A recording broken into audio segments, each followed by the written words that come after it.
We know the list. Hydraulics, gunpowder, paper, the movable type printing press, the stirrup, silk, ceramics, tea, money, mathematics, horticulture, and in the last century, microsurgery. These are some of the skills, industries, tools and commodities pioneered by China over hundreds and thousands of years.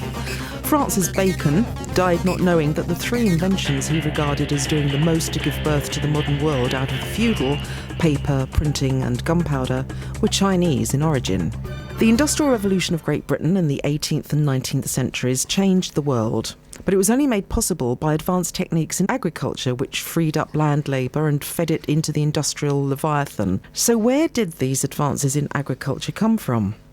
In his book, The Genius of China, 3,000 Years of Science, Discovery and Innovation, Robert Temple scours the archaeological, pictorial and documentary evidence to produce a comprehensive list of inventions that went global. Sometimes these innovations travelled westwards, such as silk. Sometimes they were invented independently elsewhere, much later. So to give you an example, you're talking about the agriculture, the Chinese cultivation of crops in rows, well, that was going on in the 6th century BC, and the seed drill, that dates from the 2nd century BC.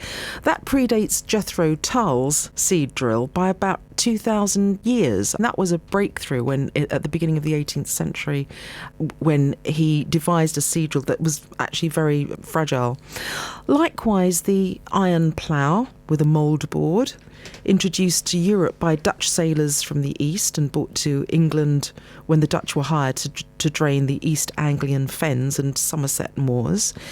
From the 4th century onwards, the Chinese were using a horse harness that put pressure on the sternum and skeleton rather than choking the horse by pulling at the throat.